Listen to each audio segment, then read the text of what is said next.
Programa Estudios, amigos y amigas, gracias por estar con nosotros en una nueva transmisión en vivo que hacemos este martes. Gracias a todos los que nos siguen y que dejan su like, y nosotros podemos saludarles.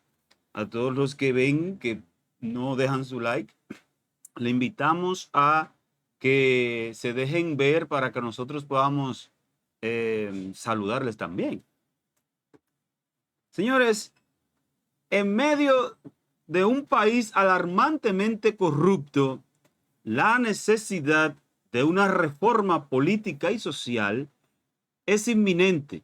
Si es que antes de morir queremos ver cambios verdaderos y descansar en la seguridad de que cuando ya no estemos más aquí en la tierra, los más viejos, este país tenga un futuro para nuestros hijos. Y es necesario que sentemos hoy las bases de una reforma total y definitiva. Eso es sin duda lo que nos toca y que ya no podemos seguir reteniendo más. Quédate ahí, no te muevas porque venimos en breve.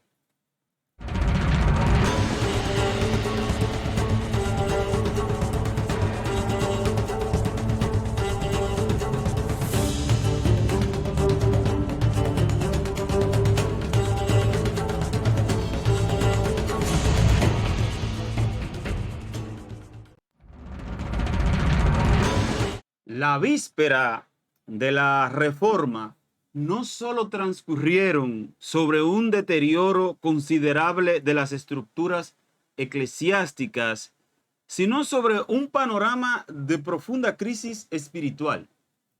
Lógicamente, me estoy refiriendo a la reforma protestante que ocurrió para 1517.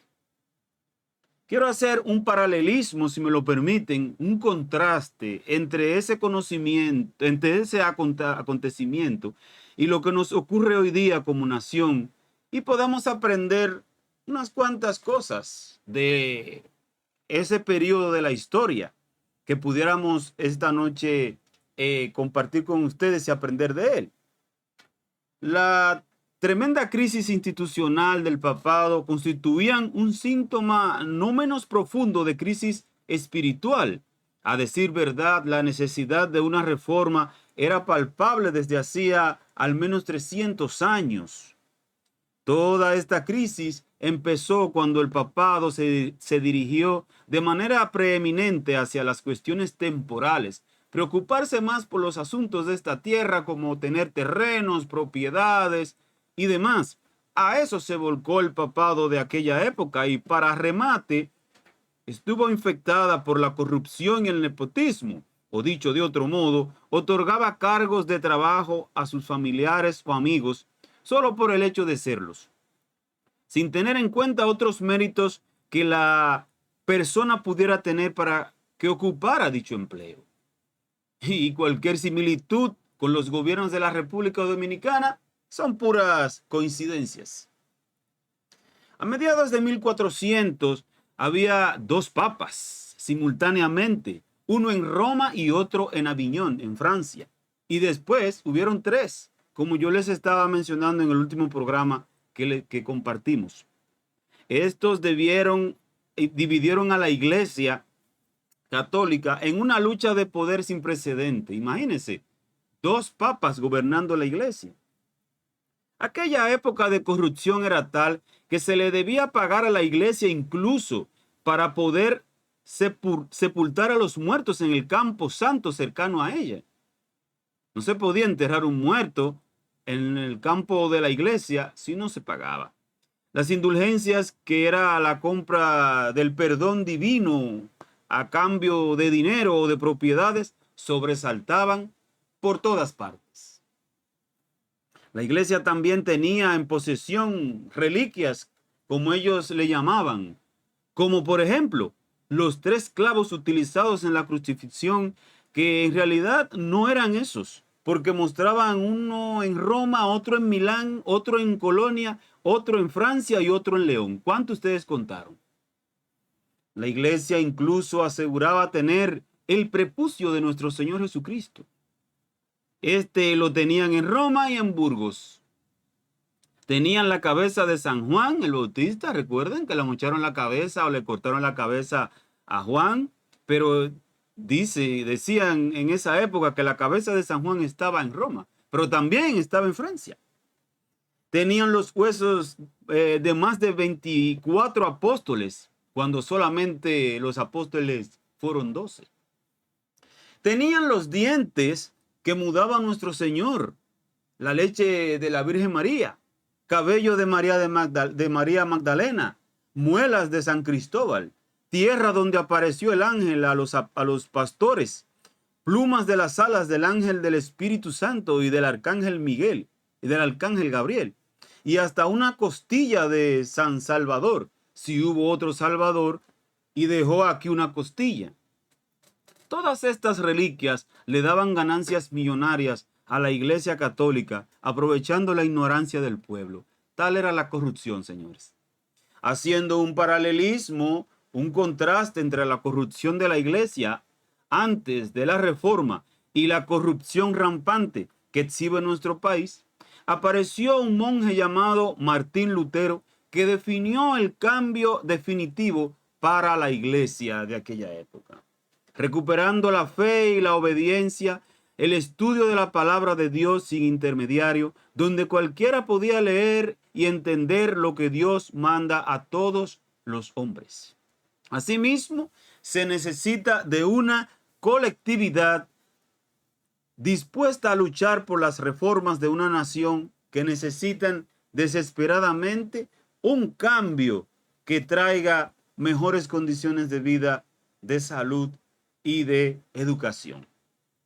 La reforma trajo un respiro a la Iglesia de Cristo, un cambio que era justo y necesario para una separación de las tradiciones, la crisis espiritual del pueblo y la religiosidad popular de aquellos días. Asimismo, necesitamos los dominicanos una reforma que no lo hará un solo hombre.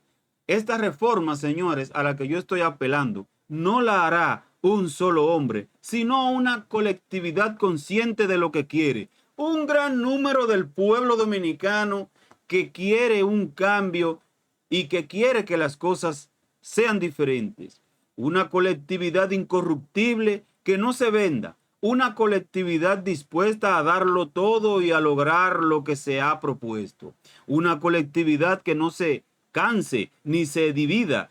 Una colectividad que quiere dejarle a sus hijos una patria que les brinde mejores condiciones de vida, una patria que los eduque y que lo haga bien, que les dé seguridad social y donde no se les robe el dinero que necesita esta nación para que las riquezas sean distribuidas con justicia y que no se queden en las manos de 2 o 3, como siempre ha sucedido.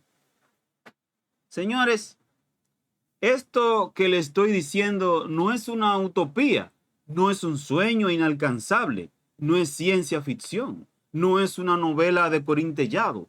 Esto lo podemos lograr uniéndonos todos como uno solo, que los corruptos de este país sientan el poder que tiene el pueblo, que a los casos de corrupción la justicia les deje caer todo el peso de la ley sin excepción de persona. Cualquier corrupto que vaya a la cárcel, que pague por lo que hizo.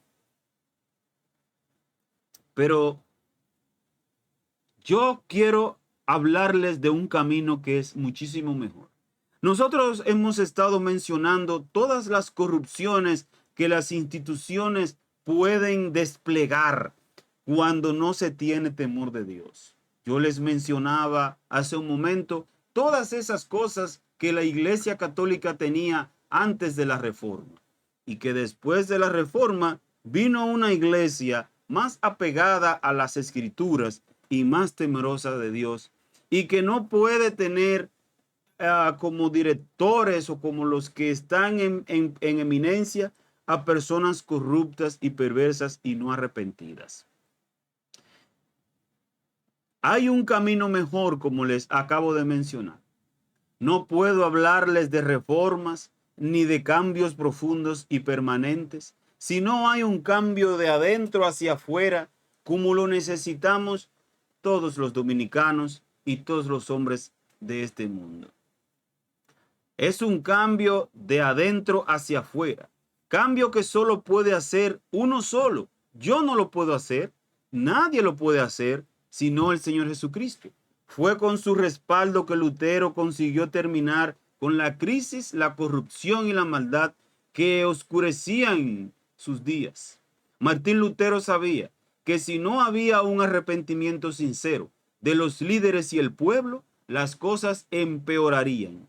Clavar las 95 tesis en la abadía de Wittenberg cambió el cristianismo para siempre.